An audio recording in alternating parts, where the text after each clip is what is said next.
de acordo com as próprias necessidades. Bem, para dizer bem a verdade, a quaresma ela começava lá atrás, né, até o século III ali, começava exatamente no que hoje nós chamamos de primeiro domingo da quaresma. Era essa a data. E por isso se estendia desse jeito até a quarta-feira da outra semana, até a quarta-feira da Semana Santa, onde se passava imediatamente para o Tríduo Pascal. Mas, por uma necessidade mesmo realmente de logística, né? Porque aqueles que fariam durante a quaresma a preparação para viverem o batismo ali na Vigília Pascal, eles no domingo já receberiam o primeiro rito, que era aquele com o óleo dos catecúmenos, né? Aquele pequeno rito de exorcismo, que hoje nós conferimos uma preparação assim, batismo de adultos durante o próprio tempo pascal, e por isso foi se criando algumas outras coisas, e aí se passou por um motivo bobo, para vocês verem, um motivo bobo se passou para quarta-feira. O motivo era que começava na quarta-feira as inscrições para fazer parte ali do catecumenato, que iria culminar no batismo ali na sexta-feira, na vigília pascal. Por uma coisa dessa, né? A gente tem que ter um período de inscrição, esse período começou na quarta-feira. E aí, a partir disso, a quarta-feira ganhou o contorno de quarta-feira de cinzas, com todos os seus ritos e tudo aquilo que faz uma preparação para mergulhar no conteúdo todo da quaresma, que começa realmente no primeiro domingo ali, com o Evangelho das Tentações. E por causa disso também, os 40 dias acabaram regressando um pouquinho e terminando ali no sábado que antecede o Domingo de Ramos, tendo a Semana Santa como sendo um outro tempo bem específico. Por isso, quando nós falamos em quaresma, fala quantos dias tem a quaresma? Nós nem falamos mais em quaresma quando falamos em liturgia, nós falamos em tempo da quaresma. Por exemplo, quanto tempo dura a Páscoa? Mas nós estamos falando depois da quaresma, e não vamos falar na Páscoa, estamos falando em tempo pascal. Então isso se estende por um tempo maior, né? A quaresma era 40 dias, hoje se estende um pouco mais. E exatamente no final desse tempo, nós estamos centrados naquilo que é a paixão, morte e ressurreição de nosso Senhor. Mas ali não só isso, não só os efeitos concretos do que ele faz, mas aquilo que ele também deixa. E é por isso que as coisas elas se estendem para a gente durante um tríduo inteiro ali, onde nós começamos com festa e depois terminamos com festa. Mas no meio nós temos exatamente o grande desafio ali, que é a paixão de nosso Senhor. Para começar, podemos dizer que a Semana Santa ela não é apenas lembrança dos últimos dias da vida de Jesus. É a oportunidade de verdade de deixar que ele entre nos os recantos mais profundos também do nosso coração, a partir exatamente até da sensibilização de tudo aquilo que ele viveu e por que as coisas aconteceram assim para conosco. Bem, a partir de agora, então, eu vou estar trabalhando cada um dos dias, dando um teminho, entrando nos itens que tem ali e depois os desenvolvendo para vocês. A Quinta-feira Santa. A Quinta-feira Santa é marcada por uma espiritualidade própria desse dia, porque cada dia tem uma bem própria. A espiritualidade própria da Quinta-feira Santa é a espiritualidade do serviço, da Eucaristia e da comunhão. São 3 itens colocados, esses 3 itens importantes aparecem exatamente ali nos 3 grandes presentes que Nosso Senhor nos deixa a partir da Quinta-feira Santa: a Eucaristia, o sacerdócio e o mandamento do amor.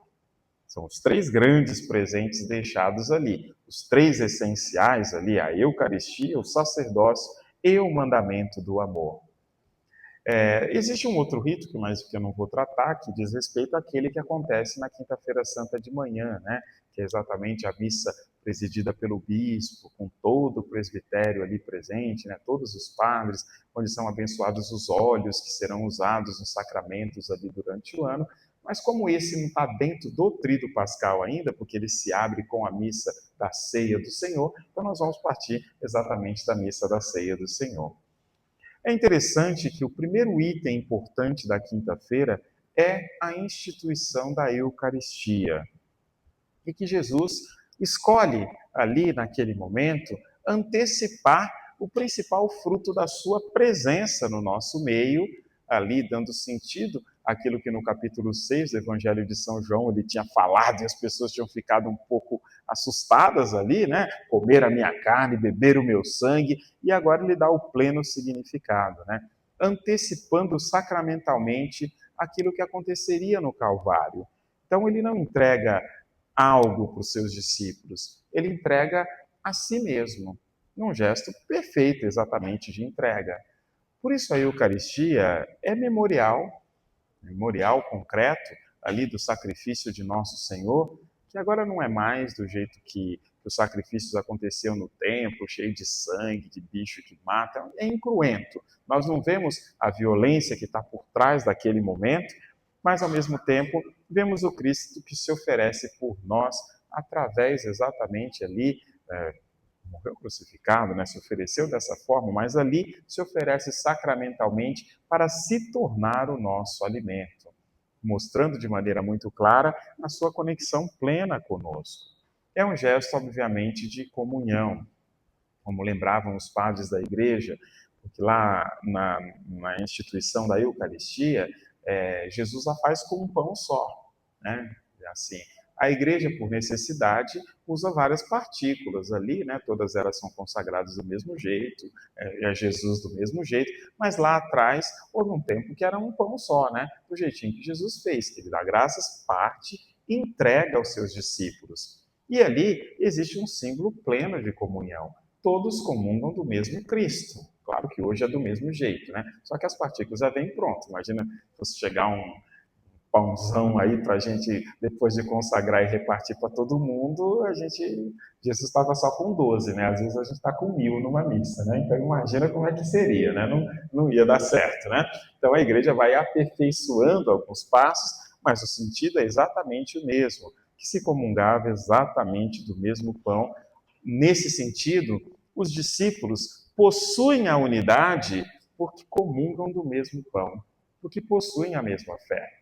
E esse princípio de unidade presente na Quinta-feira Santa, ele é muito importante. Entender que nós não promovemos unidade e comunhão simplesmente porque gostamos ou porque as pessoas se afeiçoam a nós, mas é porque nós, quando nos ligamos, né, quando estamos em comunhão com o nosso Senhor, que está em comunhão com o outro, é ali que existe a verdadeira comunhão.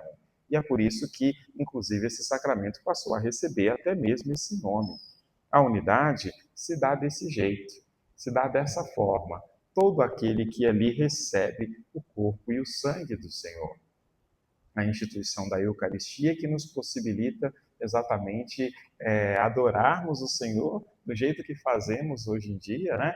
Porque Ele assim se deixou para cada um de nós. E olha que a igreja demorou um tempo para tomar consciência de todas as coisas que estavam por trás desse memorial da paixão, por trás exatamente da Eucaristia. Entendiam que era Jesus, mas não entendiam todas as coisas que poderiam ser feitas, né? Depois ele começa a ser levado exatamente para os doentes, depois fala, ué, mas se é Jesus, por que não adorá-lo? E é daí que começa exatamente a adoração eucarística, mas a coisa ela vai acontecendo aos poucos. Mas esse é de verdade o primeiro presente que ele nos deixa, de maneira muito clara, o alimento que nos conduz à vida eterna. Como ele mesmo diz, todo aquele que come do meu corpo, todo aquele que bebe do meu sangue, permanece em mim e eu nele. É uma comunhão séria. E olha que a Semana Santa é exatamente a semana de mostrar que Jesus não brincou com a gente quando estava falando, que ele falou sério, porque foi até as últimas consequências. As suas palavras não são um joguinho de palavras, né? Ele está falando sério. Permanece em mim e eu nele. Ainda que morra, viverá. Essas expressões que são tão fortes assim, que a gente não pode deixar apagar realmente. E é por isso que a Quinta-feira Santa é uma grande solenidade, né? Nós começamos ali a Quinta-feira Santa com glória, né? Com tudo assim, no nível mais alto, porque estamos celebrando a presença continuada de Jesus, presença física sacramental dentro da própria igreja, e motivo de grande alegria. Mas claro, também ali ele instituiu o sacerdócio, porque senão o gesto que ele faria não iria ser continuado. Por isso ele diz, fazer isso em memória de mim, indicando de maneira muito clara que aqueles que são os seus apóstolos que estão ali, estavam recebendo a autoridade para realizar a mesma coisa, realizar do mesmo jeito. E a partir disso, né, e depois então da sua ressurreição, ele vai dar mais consciência ainda sobre isso. Quando ressuscitado soprar sobre os seus discípulos e disser que a quem perdoardes os pecados serão perdoados, né, dando uma consciência bem clara, porque esses são atos sacerdotais. O que é um ato sacerdotal? É um ato que alguém desempenha de maneira perfeita, né? Um ato que alguém desempenha de maneira perfeita e que esse ato ele é acompanhado por um outro ato de Deus. Chega ao extremo de colocar Deus um pouquinho sem opção, sabe? Por exemplo, se eu consagro, da parte de Deus não tem uma outra opção. Se está tudo certinho, está tudo direitinho, né? A matéria está certa, as palavras estão certas, o ministro é o ministro mesmo, se eu pronuncio as palavras da consagração, eu consagro, Deus não resiste às minhas palavras. Consagra. Porque, na verdade, é assim que acontece. Quando eu vou lá e tudo direitinho e absolvo alguém, qualquer ministro ali, né, qualquer padre, sacerdote ali, vai realizar esse tipo de coisa, se estiver tudo certo, não existe a possibilidade de Deus se negar àquele gesto. Porque o dom que foi dado funciona. Funciona. É por isso que em teologia se diz ex opere operator, né? Quer dizer, pela força daquele que opera mesmo, e a coisa ela vai e funciona desse jeito mesmo. E é exatamente isso que é interessante da fidelidade de Deus, né? Por isso que às vezes se diz, né? Não importa, lembrava São João Crisóstomo mesmo, dizendo, não importa quem é o padre, quando ele consagra é Cristo que consagra, quando ele perdoa é Cristo que perdoa, para dizer que o gesto ele vai acompanhado da ação divina também. E ele instituiu isso onde? Nessa mesma data. Quando disse que não deixaria órfão, não é simplesmente da sua presença espiritual, mas ele deixou os seus ministros também, né? A gente só tem que ficar sempre junto, né? Deixou os seus ministros, mas aí a gente tem que cuidar, né, Casé? Porque senão, né, já, senão a gente é que pode não estar junto, né? Mas, de verdade, esse é o sentido verdadeiro dessas palavras. E depois, naquele gesto importante que nós vemos do lava-pés. O lava-pés, ele, em João 13, né, ele vai bem na contramão daquilo que é a expectativa do mundo. Que a expectativa do mundo, e quando eu digo do mundo, eu não estou falando a expectativa dos outros, não é a nossa. É mais ou menos nossa também. A gente também, todo mundo é comedor de feijão do mesmo jeito, né? Então nós estamos no mundo, não pertencemos ao mundo, como lembra Jesus, mas estamos. Então tem algumas coisas que a gente olha na mesma ótica. A gente vai corrigindo um pouco o nosso jeito de ver, exatamente pela graça do Evangelho. Mas às vezes a gente pode olhar na mesma ótica. E aqui o mais normal é que aquele que é mais importante é aquele que é servido pelo outro. É desse jeito que a gente encontra as coisas, né? Você recebe uma visita importante, você vai servi-la, né? Se você vai num lugar e você é a pessoa importante e ninguém nem te dá atenção, você fica até chateado. Nossa, que falta de hospitalidade, né? Exatamente porque esse tipo de coisa existe, está presente. Mas aqui o lava-pés, ele inverte completamente isso. Mostra aquilo que Jesus tinha dito aos discípulos, que entre eles não deveria existir uma dominação do mais forte, mas aquele que quisesse ser o maior fosse o servo de todos. Aqui ele mostra através de um gesto simbólico, que é o gesto de lavar os pés. É claro que o objetivo de Jesus não é dizer que nós vamos simplesmente lavar os pés uns dos outros, né? Até mesmo porque cada um dá conta de lavar seu próprio pé. Não é que precisa desse tipo de coisa, né? Então, com calma, porque o sentido verdadeiro aqui é a humildade daquele que vai e se põe realmente a serviço. Eu acho interessante as palavras ditas por Jesus nesse evangelho, nós vamos ouvir na Quinta-feira Santa, né? Quando Pedro chega no primeiro momento todo cheio de coisa ali, né? Não me lavará os pés, nunca me lavará os pés. E aí Pedro com seus exageros, né? E aí Jesus diz, se eu não te lavar os pés, você não tem parte comigo. Aí, lá vai o Pedrão de novo, né? Então, não só os pés, mas as mãos e a cabeça, né? E aí Jesus, quem já está limpo, basta lavar os pés, né? É o bichinho exagerado ali, né? Pedro é bem assim mesmo, né? É tudo ou é nada, né? Não vai ter parte contigo, então lava tudo, né? Lava logo tudo. E Jesus, não é assim. E depois que Jesus lava os pés dos seus discípulos, ele diz o quê? Dei-vos um exemplo. Dei-vos um exemplo. Eu que sou mestre, senhor, taraná, taraná, e continua ali. Mas é interessante essa expressão. Dei-vos um exemplo. Quer dizer, Jesus está mostrando para os seus discípulos como que as coisas precisam ser feitas. Mas ele não está ensinando a lavar pé. Jesus não viveu lavando o pé de Pedro, dos outros lá, todo dia, não. Não era esse tipo de coisa. Ah, então vem cá que eu vou lavar. Não, cada um lava o seu pé. Cada um lava o seu pé. O exemplo que ele está dando é o quê? É algo que se descola do tempo para depois voltar constantemente como referência na cabeça dos seus próprios discípulos ali. De recordarem que, assim, entre eles é assim que deve acontecer. E entre nós é assim que deve acontecer. Não é o mais fraco que tem que ir atrás do mais forte, mas é aquele que tem mais amor que se dobra na direção daquele que não consegue. Acontece isso o tempo todo. Você pega uma criança fez uma coisa errada, você vai lá e chama a atenção dela, fica emburrada, né? Aí você vai lá, ela não quer olhar, não quer conversar, não é desse jeito? Aí fica lá, não, mas não sei o quê, eu nunca mais, aquela coisa toda ali, né? Aí quem é que tira ela daquele jeito? Quem não é criança. Que chega para ela e vai dizer, não, vamos lá comer um bolo? Vamos. Aí pronto, está resolvido. Alguma coisa tem que ser feita, porque a pessoa não consegue sair da situação sozinha. E é isso que Jesus está mostrando. Então, estar a serviço dos outros aqui não quer dizer fazer pelos outros aquilo que eles dão conta de fazer. Não é isso aqui. O que quer dizer é resgatar as pessoas, ajudar as pessoas, quando elas estão enlameadas nos seus pés, que é o símbolo próprio daquilo que toca a terra, né? Daquilo que está em contato ali, o pé, que a pessoa mais suja, e que, claro, esse gesto lembra muito o que ele vai dizer depois do mandamento do amor. Mas aqui, concretamente, esse serviço quer dizer trazer de volta. Esse serviço simboliza a misericórdia e não simplesmente o gesto de passar sabão e água no pé de alguém.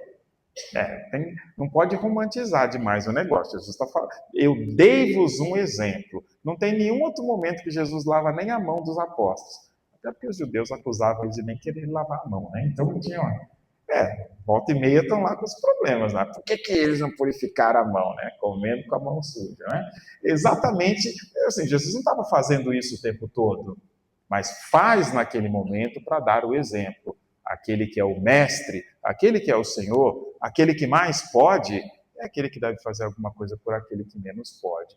Porque se não fizer, a comunhão se rompe. A comunhão se rompe.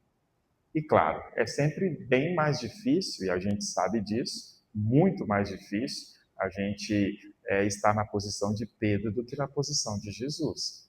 É só fazer uma dinâmica de lava-pé para ver. É muito mais difícil ter o pé lavado do que lavar o pé de alguém, né? É sempre muito mais difícil fazer esse tipo de coisa.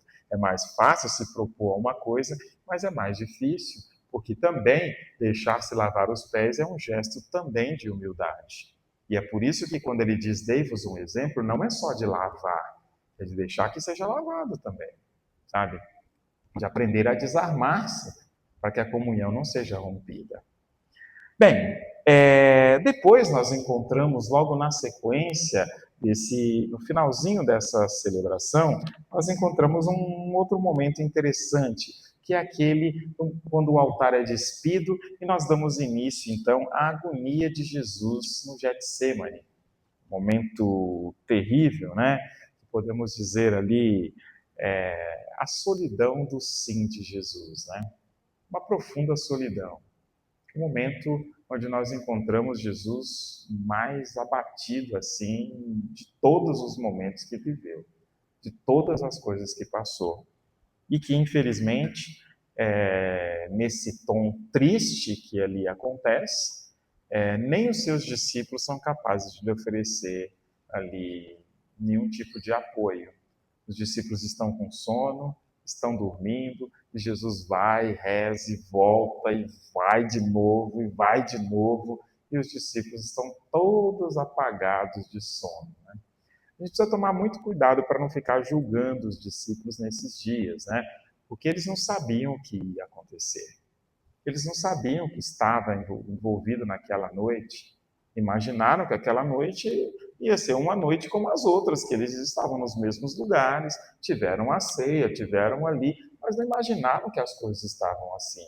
Não perceberam o que ia acontecer com Jesus. Não estavam preparados para esse momento.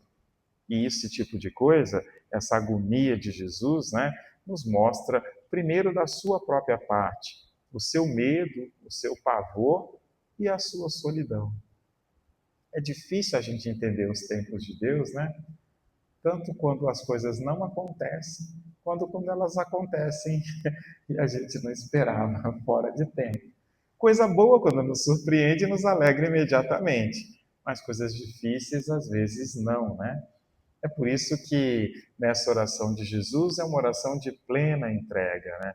Se é possível, afasta de mim esse cálice. Mas, contudo, que seja feita a tua vontade. É difícil, né? Muito difícil. Por isso, essa oração de entrega da parte de Jesus, ela está dentro do tríduo pascal, ela se repercute na vida da gente, né? Quantas vezes a gente também se vê enfiado em situações que se você pudesse, você corria, e que não pode, né? Está dentro de uma situação, às vezes, de pais com filhos, momentos difíceis, situações que são complexas, que quase que meu Deus do céu, né?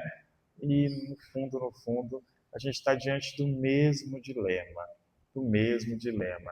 da impossibilidade da eliminação do mal sem a eliminação das pessoas. E da parte de Deus, ele tem resposta para o mal, mas as pessoas amam. E aí tem sempre esse momento de dor aqui. Quem que nunca passou por isso, né? Diante de uma situação complicada, às vezes quando tem alguém até que está doente, se você pudesse arrancar a doença da pessoa e colocar em você só para ela parar de sofrer, né? Mas não tem como fazer, não tem como fazer. O máximo que se pode fazer é estar ali. E mesmo assim os discípulos não conseguiram prestar atenção nas necessidades de Jesus. Não conseguiram ficar uma hora com ele sem apagar. Não é maldade, não é frouxura, é porque não sabiam o que ia acontecer. Não sabiam, não tinham ideia. Mas vemos exatamente esse ato do altar que é despojado, simbolizando exatamente o abandono que Jesus sofre nessa noite. E por isso começa aquela penumbra do jeito que nós temos, né? A espiritualidade da Quinta-feira Santa é aprender a vigiar com Cristo nas horas difíceis, quando as coisas realmente não funcionam e quando as coisas são difíceis e duras mesmo, porque nem sempre a coisa vai assim. Você imagine, se Jesus sabia que ele seria traído por Pilatos, seria traído por Judas, sabendo de tudo, por que não fugiu? Na verdade, não era só esconder num buraco e deixar passar aquela noite? Ué, enfiava numa grota qualquer lá que não encontrasse ele batia na porta. Não era só fazer isso, esconde embaixo da pia na casa de alguém lá e pronto. Não era só fazer isso? Se alguém soubesse aqui que está vendo vindo alguém aqui para dar um tapa na própria cara, ia ficar aqui esperando? Não, está vindo para ver. Peraí, ele vai vir me dar uma paulada. Eu vou esperar aqui para ver se ele vai dar uma paulada da boa mesmo, né? É claro que não faria esse tipo de coisa. Mas Jesus fez, mesmo sabendo, permaneceu. Porque, como ele disse, ele estava mostrando de maneira concreta aquilo que é o amor de Deus, que não foge da gente para salvar a própria pele, que vai às últimas consequências. Se faltou de Judas lealdade com Jesus, de Jesus para conosco não falta lealdade, não falta fidelidade. E por isso, ele, quando permanece, está entregando a si mesmo. Por isso que ele diz que é ele que se entrega, e não que ninguém que tira, exatamente porque ele podia ter fugido. e não fugiu. Podia ter escapado e não escapou, porque não se tratava simplesmente de uma dor, mas se tratava de uma verdadeira necessidade para a nossa salvação. Nem sempre nós teremos palavras para rezar, como Jesus aqui não teve muitas, né? Às vezes a única fidelidade possível é conseguir permanecer nesse silêncio de Jesus, um silêncio que conduz à fidelidade, mesmo com uma agonia desse jeito aqui, né? Chega ao limite humano de suar sangue. Por isso a espiritualidade que nós encontramos ali na Quinta-feira Santa é essa, da Eucaristia, do serviço, mas entendido desse jeito, não simplesmente em fazer coisas.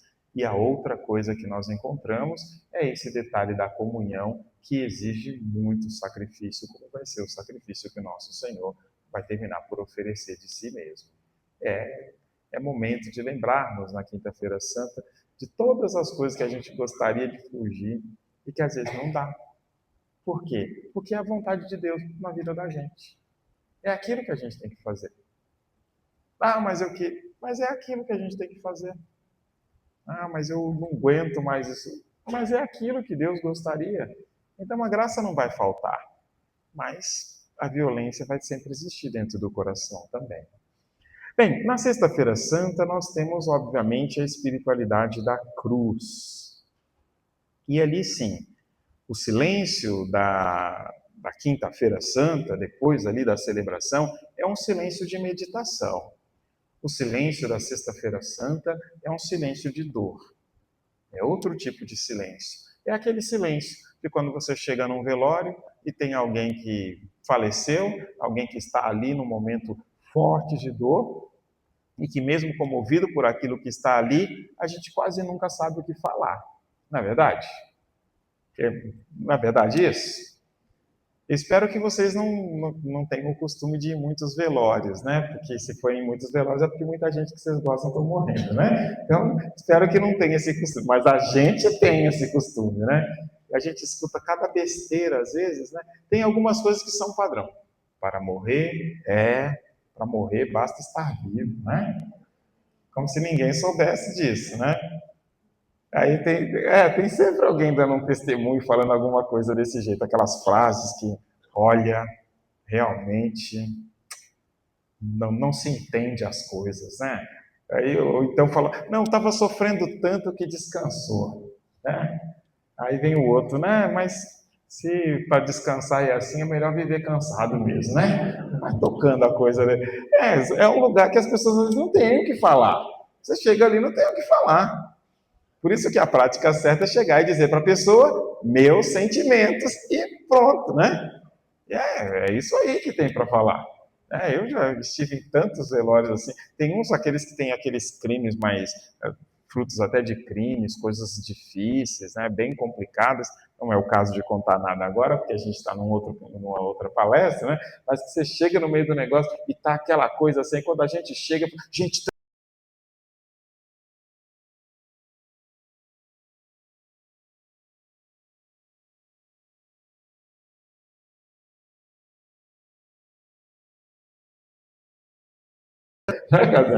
chega ali e fala, eu também não sei, né? Você chega lá, você vai me dar a graça aí, porque eu também não.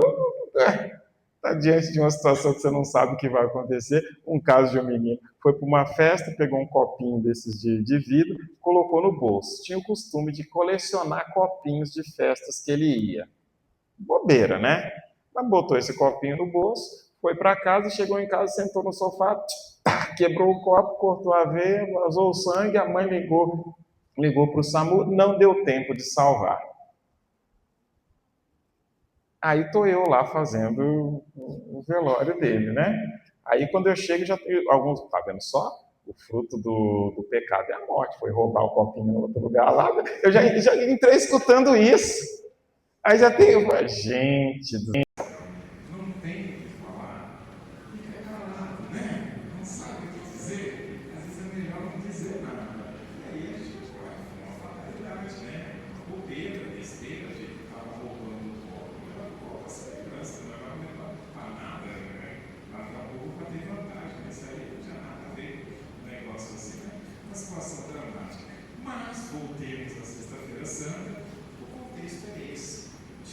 nos falam palavras. Nos falam palavras. Diante da entrega de nosso Senhor, nos faltam palavras. E é por isso que a celebração começa no silêncio.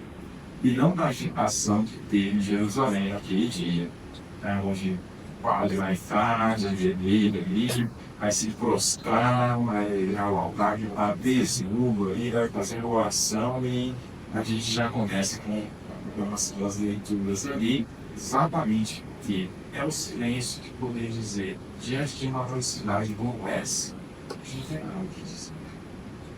Diante daquele que é o amor, que é crucificado desse bicho, não tem o que dizer.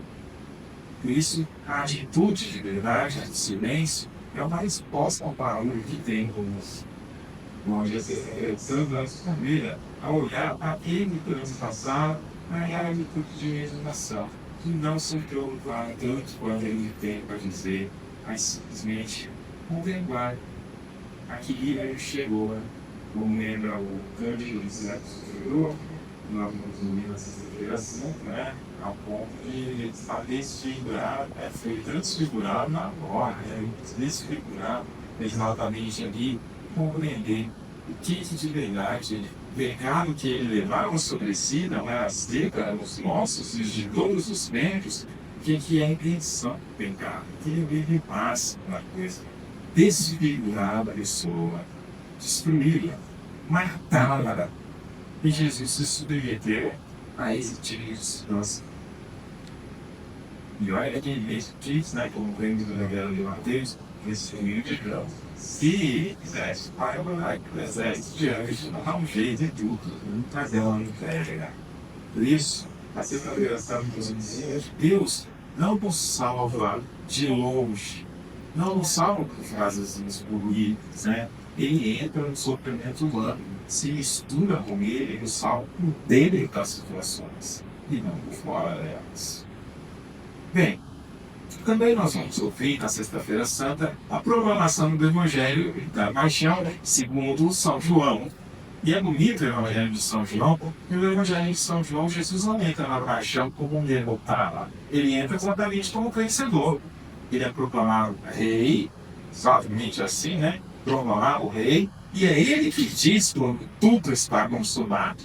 É ele que diz isso. Não pode pegar lá, Deus. Tudo está consumado, como sendo as suas últimas palavras ali, para dizer que agora sim, tudo aquilo que tinha que ser feito foi feito. Não significa acabou o meu sofrimento, não é isso, mas tudo foi cumprido com perfeição. Solução foi cumprida com perfeição.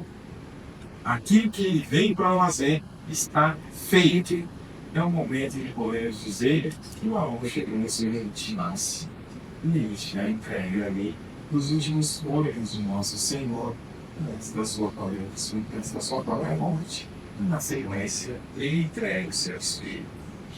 É bonito quando nós olhamos esse tipo de coisa, que o Evangelho de São João mostra pra gente que Jesus tem que colocar o autor ele na meio. Ele sabe aquela questão, ele sabe o porquê ele está acontecendo. E causa esse porquê que ele vai até o final. Que sabe que ali haverá uma consequência depois. Isso é bonito ali de filme de Zé da Paixão, né? Pegar um pedacinho, duas partes, pegar o trechinho do Evangelho de São João para colocar naquela encenação onde Jesus não larga desse jeito nenhum, mas segura a doce com paixão ali para dizer, sim, não vai ser assim, o negócio, mas eu não vou deixar esse corpo para trás, não.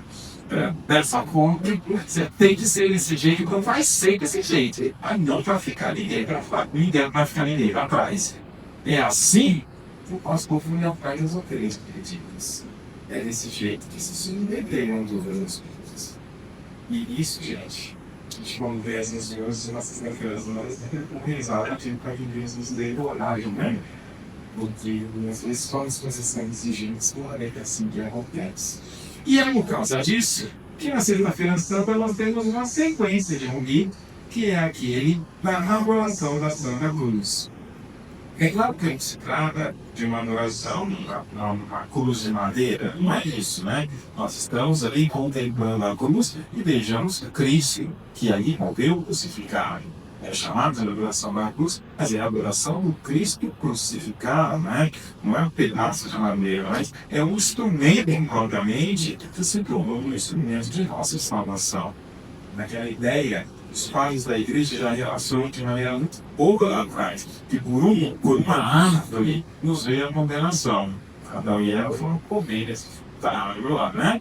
E do outro lado, por uma árvore também, perdeu o verdadeiro fruto da salvação, que também alimenta dela, o próprio Cristo, que ali foi crucificado.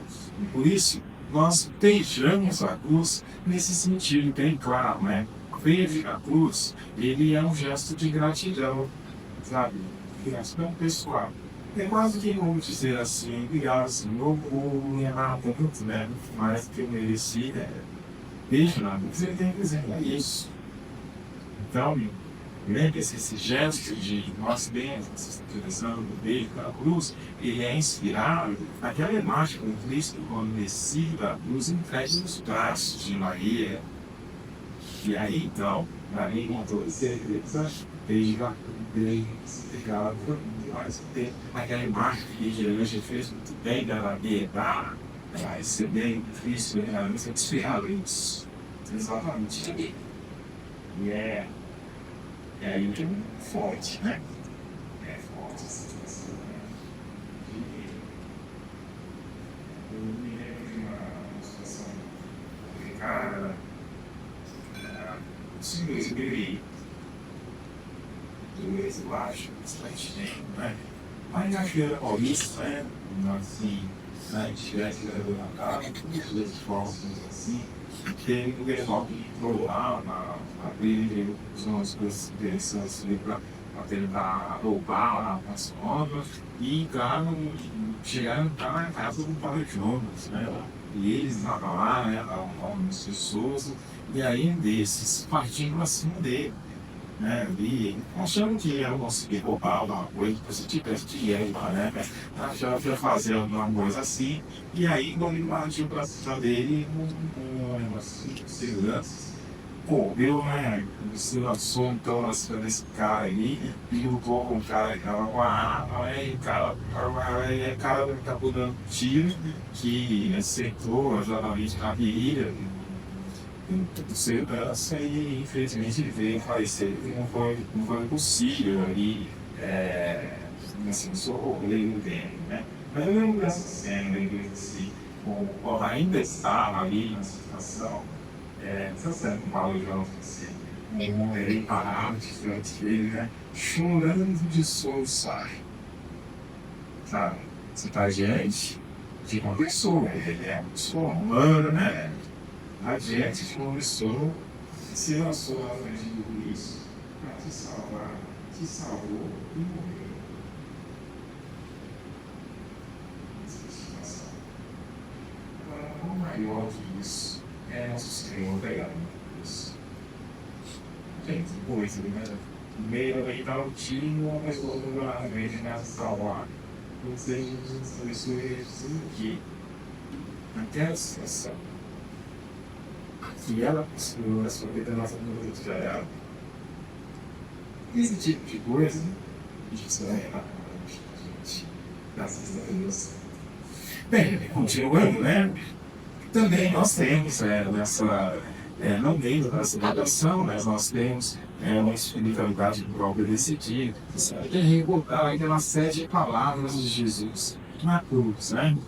E as 10 palavras, eu só vou citar aqui, né? Você pode até ter nome delas, eu vou citar, você vai acompanhar o tema, né? A primeira palavra, ai, perdoa-lhes, né? A misericórdia. Hoje estarás comigo no paraíso, a esperança, com a glória e em bom tempo. Roubou na hora até a salvação, né? Mulher, eis aí teu filho, filho, eis aí a tua mãe, a entrega de Maria como mãe da humanidade. Meu Deus, por que me abandonastes, né? A solidariedade é um sofrimento humano, né? Tenho sede, aquela sede lembrada da nossa laidana, sede de almas, né? O sol de água, tudo está consumado. A fidelidade até o fim, e a última de todas, o abandono confiante. Pai, em tuas mãos entrego o meu espírito. série de palavras. Nesse dia, nós recordamos que aquilo que Jesus morreu para salvar, infelizmente, não aconteceu humanamente, não no mundo, porque ele conquistou a sua nação, mas as pessoas também precisam apropriar-se dela, porque ela para na frente. E isso é representado naquela oração universal, longuíssima, bem grande, né? Que vai rezando todas as coisas que tem, né? Começa rezando, vai andando, até chegar àqueles que nem fé possuem, mas recordando que aqueles que não têm fé, mas que podem procurar a Deus de coração sincero. Na verdade, a última vez eu penso que o governante é pior do que os outros aqui, né? Mas função nessa sequência. Desse jeito, partindo das esferas mais centrais e depois vai caindo para as outras, você recordando exatamente que no fundo só Deus é capaz de mudar os corações. E se nós queremos um mundo melhor, a melhor parte da oração e servir aqueles que às vezes estão lá, todos querem, né? Então, a espiritualidade própria desse dia, né, é que o lado aberto da igreja, que é o coração da igreja, se abre para passar a humanidade inteira. A humanidade inteira. Não tem ninguém que é virado excluído ali no sacrifício de nosso Senhor. Ok? Tudo bem? Som também linda. Falta por dias, né? Bem, por isso o silêncio na sexta-feira é um silêncio realmente de contemplação e de dor, né? E que nos questiona sobre alguns pontos. Por exemplo, nós sabemos fazer silêncio diante das situações que a gente não quis dizer, né? A gente consegue, como Nossa Senhora, permanecer diante da luz sem fugir. É difícil, cara. Principalmente quando a luz fica errada, quando aí, quando não é uma situaçãozinha, mas assistente, um tempo muito grande. Isso realmente é muito interessante. E isso é importante, né? A gente busca a nossa fé e peça sempre a Deus da graça e ser fiel em momentos difíceis. E muito fácil. Às vezes, talvez funciona. Simplesmente igual. Por isso que é o grande erro que às vezes nós temos, que algumas denominações interessantes, que fala simplesmente da potência da graça de nosso Senhor. Ele é capaz disso, ele é capaz de tudo isso, mas também é capaz de se submeter a certas coisas que a gente às vezes não entende, né? O sofrimento dele é redentor, né? Não só a sua força, sua capacidade de realizar milagres. E isso a gente precisa entender que não é questão de falta de fé, é questão de vontade de Deus. Se não é com vontade, então vamos decidir se facilíssimo fazer o quê, né? Me de um senhor que tinha uma doença autoimune difícil, né? Aquela ela, né? Que vai dar um monte de coisa assim. É interessante quando visitava ele, perguntava: como é o senhor está? Eu estou no jeito que Deus quer. Que a doença vai dar todo jeito que Deus quer. E está aqui nós mesmo dizendo isso. O jeito que Deus quer. Não é fácil esse tipo de coisa. Bem, Sábado Santo. A espiritualidade do Sábado Santo é a espiritualidade da espera. É claro que o sábado é o dia mais esquecido do que o pascal, né? Porque passou a sexta-feira, estão pensando na vigília pascal, né? Mas o sábado ali ainda está dentro. Aquele dia ali ainda está dentro, né? E é exatamente isso que você lembrar. O sábado ali é o dia do silêncio de Deus, realmente. É o dia em que parece que nada acontece. É o dia entre a cruz e a ressurreição. E talvez o dia mais se identifique com os nossos. O dia explicativo. A experiência do estar entre uma coisa e a outra.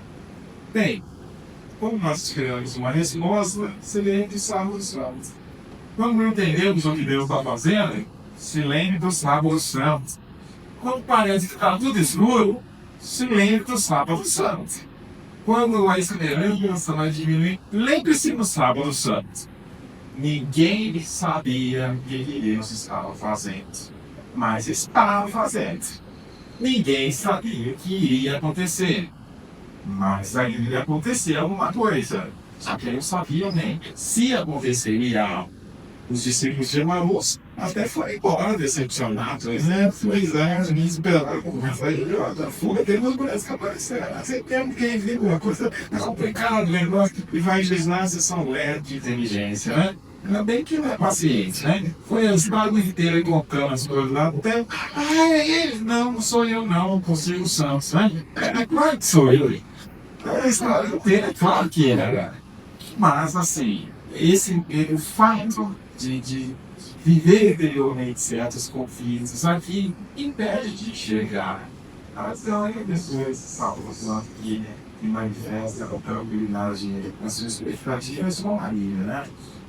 Pois é, digamos que é um dia do grande silêncio, né? Deus envolve na carne humana. Diferente da Sexta-feira Santa, onde o silêncio é de dor, o sábado é um silêncio de uma espera paciente. Né? Paciente. Sabemos que nada do pode fazer. Não, com a igreja do permanece juntos ao segundo acreditando na morte do Senhor. O nosso credo, nós dizemos, né, que Jesus foi crucificado, não ressuscitado, nós dizemos, desceu a mansão dos mortos, né? Porque não sabendo o que dizer dos salvos santos, porque é um dia de espera. O que acontece nesses salvos santos? Jesus era acusado de não respeitar o sábado, né? Até quando ele morreu, ele respeitou o sábado, mas ficou aí, enquanto desfaleceu, não acontece a ressurreição, né? Mas o que aconteceu nesse sábado? Então nós interpretamos exatamente que ia com os padres da igreja que se trata o momento de Jesus dessa relação dos mortos. Igual no credo, que os escritos diziam os infernos, né? Mas não é inferno de inferno, a gente diz é inferno, né? Quer dizer, na verdade, desceu para baixo, seria bem escrito deles, né? Desceu para baixo, né? Desceu para a parte de baixo, no interior ali, e que nós falamos exatamente de mansão dos mortos. No catecismo, nós encontramos texto muito bonito de uma homilia dos primeiros séculos, e também na liturgia das horas ela aparece, narrando exatamente Jesus que vai encontrar-se com os justos do Antigo Testamento e que vai até eles para retirá-las então da mansão dos mortos, porque a partir de agora o céu vai estar aberto. É uma imagem bonita, inclusive, para essa data de Jesus confeito com a morte, né? Tem, inclusive, eles são bonitos, né? De uma porta assim no chão, né? Como se fosse um saco para descer por água. E aí Jesus que fez assim, o tempo todo aquilo segurando uma mão na planta, a outra mão na égua, né? Quebrando ali, subindo, e ao mesmo tempo, em torno dele ali, os patriarcas, os profetas do Antigo Testamento, todos juntos ali, dizendo, ele foi lá levar a salvação ali, eles também, foi buscarmos ali, e o céu não estava dentro ainda, só vai ficar dentro, exatamente, a partir da sua ressurreição. E isso é o que nós recordamos de maneira bonita, né? Bonita essa imagem, que só arrebentando, tá bom, né? Tem até uma volta, não é evangelho para valer, mas é uma porta, parece até brincadeira esse apócrifo, né? Alguém considerou que alguma coisa que é o inferno conversando com Satanás, né? Mas Satanás dizendo, agora é fera, fecha a boca para que ele não saia de dentro de ti. E aí o inferno responde para Satanás, não sei se os meus dentes são fortes o suficiente para manter no meu estômago, né? E como é que eu termina com uma roupa diletada lá, com tudo, né? Mas é a porta, então essa imaginação aplica, né? É uma coisa que muito aprendi. Adão e Eva, é como se eles estivessem no purgatório e recebendo a graça da salvação. Tem ouvido a parte deles na história da humanidade? Não, são conceitos diferentes. Purgatório ou graça de uma coisa pós nosso Senhor. Tá? Exatamente isso. Quando nós falamos em mansão dos mortos, o pensamento que tem aí sobre a mansão dos mortos no Antigo Testamento, especialmente no livro sabedoria, livro do Eclesiastes, então parece de uma maneira mais clara, é o seguinte: depois que as pessoas morrem, todas elas vêm para o mesmo lugar. E estavam nesse mesmo lugar, no espectro em limbo, a existência ali, estarem exatamente ali, aguardando uma intervenção de Deus. Essa intervenção seria, obviamente, um juízo, né? Essa seria a intervenção. É exatamente isso que nós temos aqui na descida, não somos nós, os justos ele leva consigo. Entendido? Aí o purgatório é outra coisa, já é para aqueles que têm já a fé, mas que durante a sua vida não foram capazes de realizar com perfeição, por incapacidade, por vontade frágil ou falta de tempo mesmo, né? Tempo de vida especificamente, de realizar tudo bem que era desejado da parte de Deus, mas que não cometeram atos que fossem ruins o suficiente para que eles viessem a ser recuperados, né? Então, agora é o lugar de pagar a fatura ali, né? E pronto. E a grana vai limpar dessa forma. Então, é um pouquinho diferente. Então, o sofrimento agora não é um sofrimento que difere, né? Como é o caso aqui em mim também, na nossa dos mortos. O sofrimento considerado aqui é um sofrimento da ansiedade.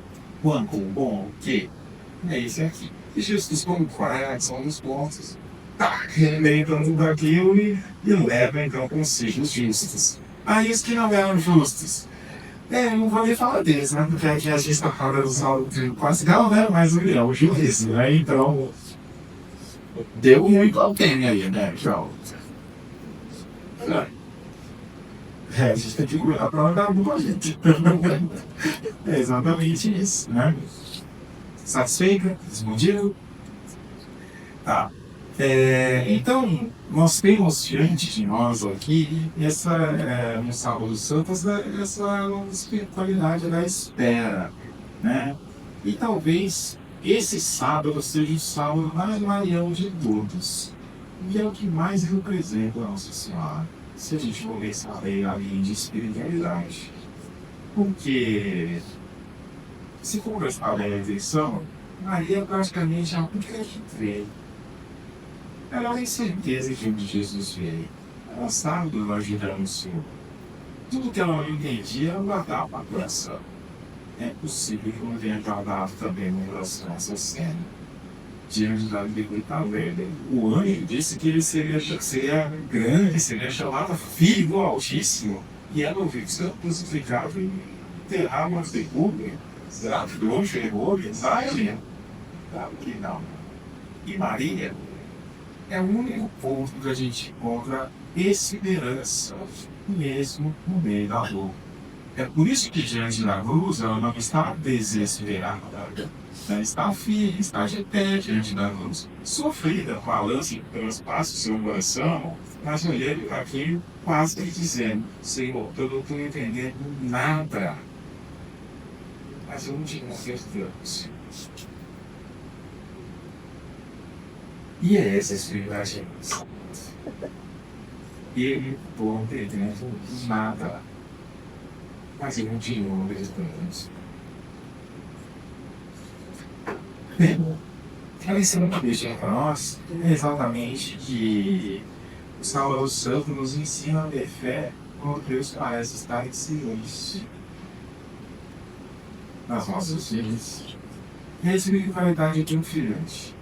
Mesmo sem entender, a gente permanece firme, sabendo que a história nos escrevemos até aqui pode não nos ajudar a entender o momento presente, mas faz a gente saber quem que a gente é. Então, a gente não joga de história, de decisão, de qualquer coisa, só que um momento ficou difícil. O mundo é feio e difícil, mas o mundo, os pensamentos sempre que as coisas existem uma solução fácil para as coisas. Não é gostoso, eu mudo. Só que ninguém é conhecido ter feito alguma coisa boa assim, né?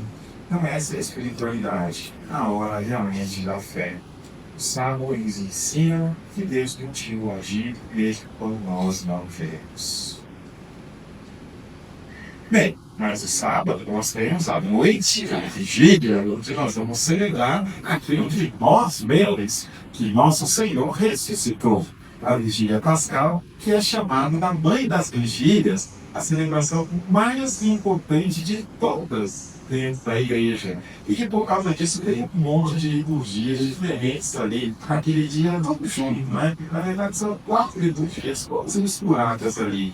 A primeira, aquela da luz, que nos recorda que é no meio da escuridão que Deus se mostra. Até quando criou. Primeira coisa disse, faça-se a luz.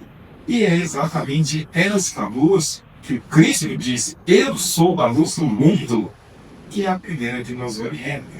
O Cristo rompe as trevas, trevas da morte, trevas do pecado, trevas da incompreensão, a prova de fé, e assim se vai. Então, por isso que nós cantamos aquele no momento, né?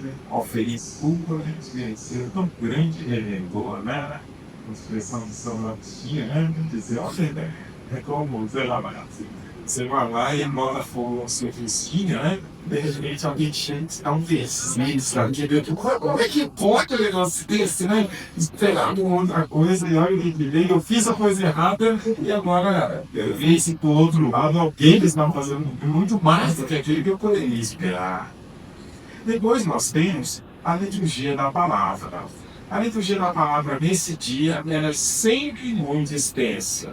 E ela tende a nos recordar que não foi nenhum único gesto que Deus mostrou que nos amava, mas foi gestos progressivos até chegar naquele que é o ápice de todos, e que depois ressuscita exatamente por isso.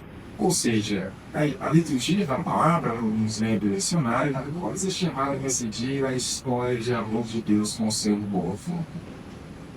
Nós percorremos a história da salvação, desde a criação até a ressurreição, onde ele nunca, isso é importante, Deus nunca desistiu da humanidade. Nunca. E não só ofereceu misericórdia, mas ofereceu sempre esperança também, nos momentos que eram difíceis. Cada leitura usava lá uma expressão da glória de Deus. Bem, não falamos de todas elas agora, está falando de Jesus, mas vai chegar.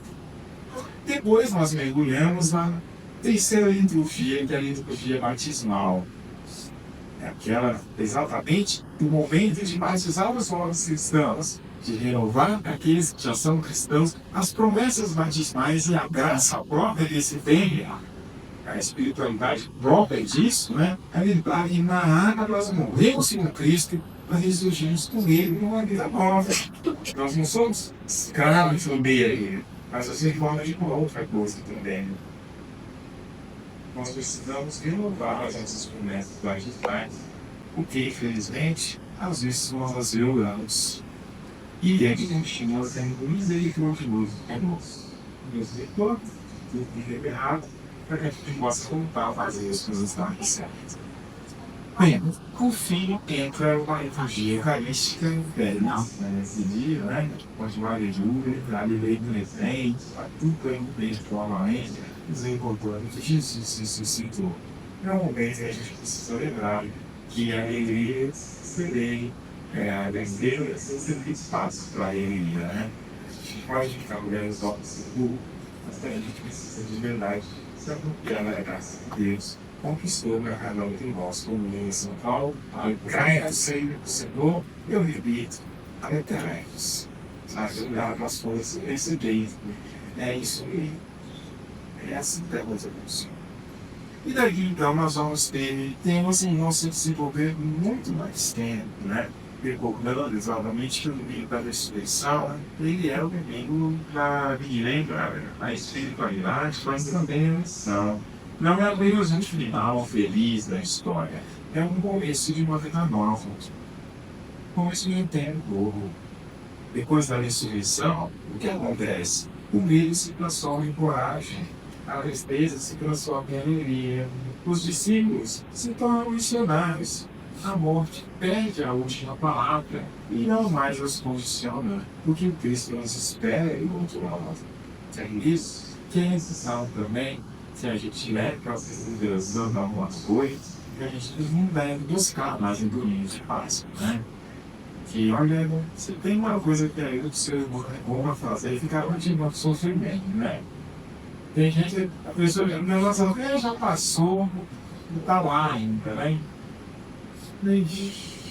Tem algumas cenas, assim, né, de uma série, visitar uma senhora, mas com 26 anos, né? Aí, tudo bem, funciona, tudo bem, ela tá se recuperando, tá bem de saúde aí, se recuperando. Aí eu falei, aí ela falou lá, com a família dela lá, nossa, que família bonita, ela pois é, minha família é assim, assim, assim. Aí o senhor fala isso porque o senhor não conhece a família, né? Será que vai jogar sal em casqueada agora, né? Você não conhece a minha família. Não, a pessoa filha tá aí na cuidando da senhora, não vai no pão que morre. Gente do céu, né? E tá cuidando dela, né? Mas ela tá morando agora com a senhora, aproveitando desde que você tá ganhando um salário mínimo, tá aproveitando o dinheiro dessa, né? Você irmão se convidar agora, que eu sempre de colocar essa irmã, porque ela pudesse ficar o tempo inteiro ali com a mãe, né? Foi pra casa da mãe, até cada mãe é maior que a dela, né? Botar uma ali por isso, né? E não tá aqui comprando meu dinheiro.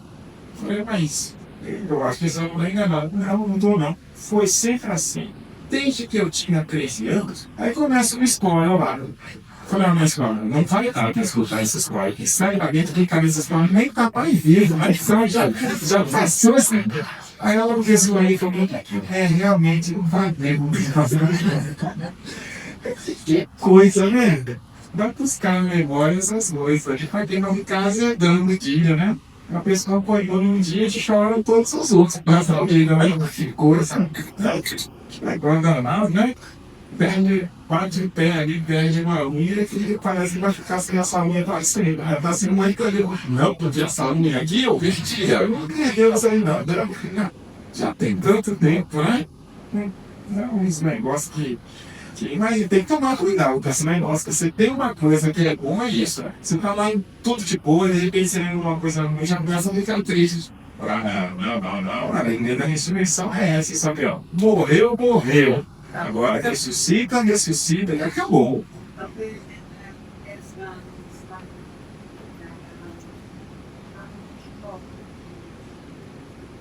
Pois é, mas a gente tem que saber ser cuidado das escolas velhas, né, gente? Porque senão, imagina se São Paulo fosse passar a vida inteira ali, eu decidi a igreja, que não sei que nada, a vida não tem vida presente na casa, uma vez que eu nunca esqueci, minha avó se entregou com o filho, mas não meu, eu decidi ele pronto. Imagina se o Pedro fosse ficar todo dia. Pois é, mas eu falei que eu não conhecia. Já calou, eu falei, pelo amor de Deus.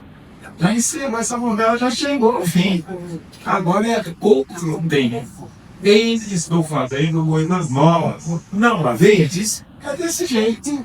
Cometeu, mudou, acabou. Lembra que você fica, cara, que eles que conversam, né? Vamos pra frente, exatamente, com aquele caminho que Deus de verdade deseja na gente. A missão de quem é, aquele que se encontra com o ressuscitado, é não permanecer fechado nesse tipo de coisa. É bem assim. A Páscoa não servia. Os páscoas têm coisas melhores, claro. Mas você já viu tanto diferente, mas olha, Jesus me renovou, né? Bem isso aí que aconteceu. Mas ainda dá umas pesadas na bola. Ainda tem de outras pessoas precisando da bola também, né? Mas ele é misericordioso com todo mundo. E é isso que a gente precisa viver. E isso se estende por mais 50 dias, esse nosso ponto final. Exatamente a promessa do Cristo de Pentecostes. 50 representa um número bíblico importante, né? Ali ele nos lembra o ano do jubileu, o ano da graça, especialmente de Deus, mas também não só isso, né? Ele marca os 50 dias de tempo pascal, mas exatamente dentro da colheita. E a Páscoa acontece bem quando eles estão lavando. 50 dias, 7 semanas depois, os primeiros frutos estão sendo ceifados e colhidos aí. E é por isso que em si, Pentecostes não é só a festa da vida do Espírito Santo. É que o Espírito Santo veio nessa data. Mas Pentecostes já era celebrado antes. E era celebrado no dia em que Deus deu ao povo a lei como dom do céu. E por isso que o Espírito Santo chega como sendo a nova lei profetizada ali em Isaías e Ezequiel 37.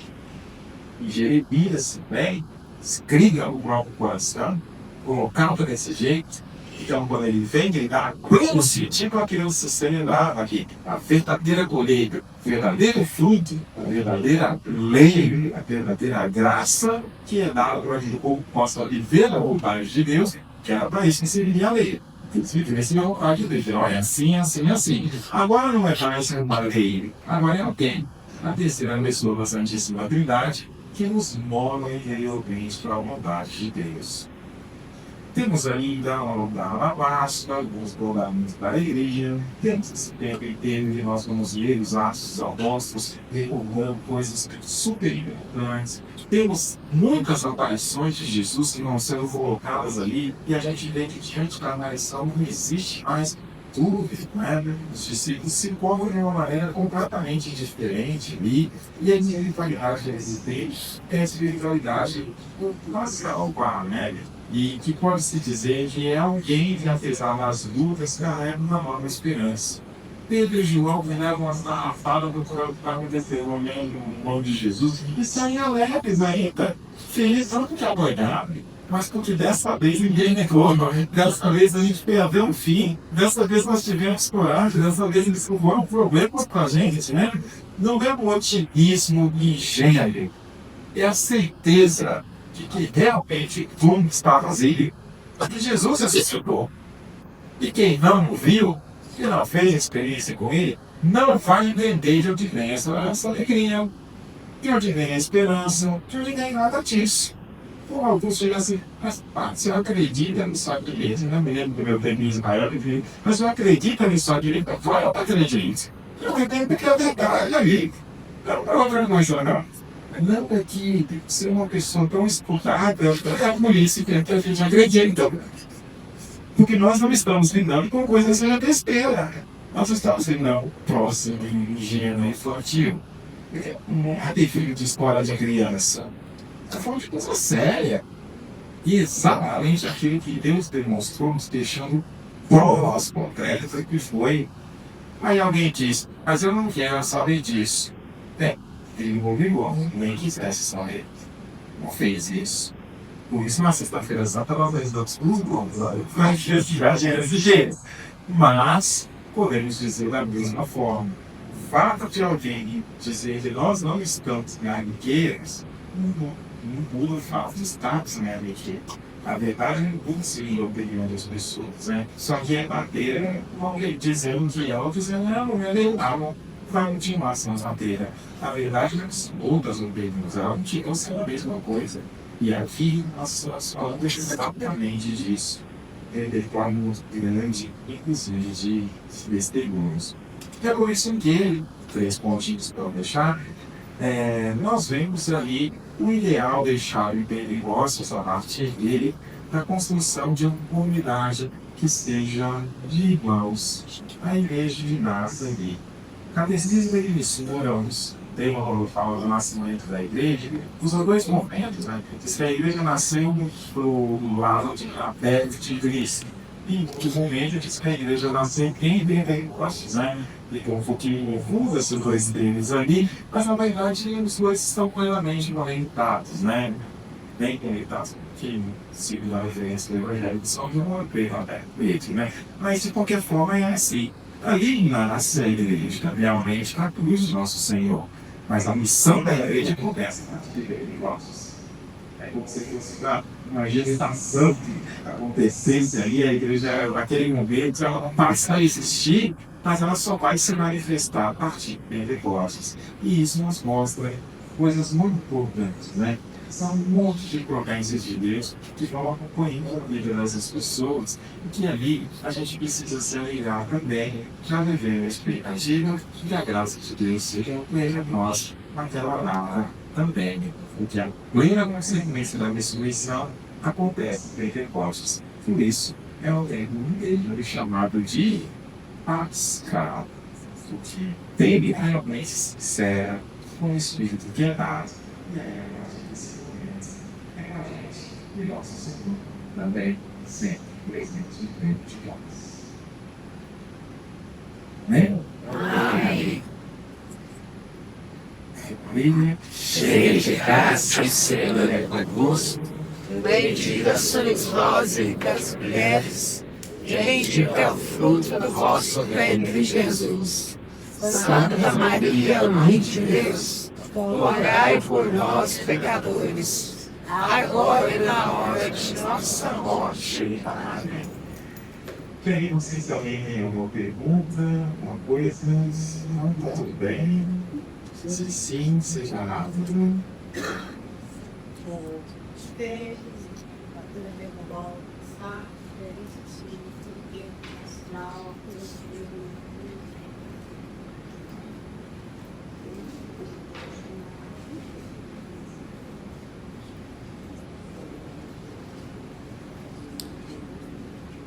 Cada igreja tem espiritualidade virtual, para ser cuidado ali, né? De uma forma que é diferente. Pessoal, a gente vai pra paz, tem fluxo, a gente vai pro cinema, né? À medida que o clima vai mudando, os contextos vão ficando diferentes. Também temos exatamente isso. Então, antes de passar o microfone já, contar desde o microfone pro Thiago, eu queria só passar por vocês 6 frasezinhas que eu coloquei para sintetizar e eu falei hoje, né? Primeiro, a Eucaristia nasce na mesa, mas na ponta da cruz. Realmente assim, e quinta-feira santa, né? Ainda não entendeu exatamente o que é a quinta-feira santa. Sobre a sexta-feira santa, a cruz não é o lugar da ausência de Deus, mas é o sinal de sua proximidade. O Sábado Santo nos ensina a esperar, mesmo quando não entendemos. A ressurreição não elimina as feridas. Até o Cristo ainda aparece com as chagas, né?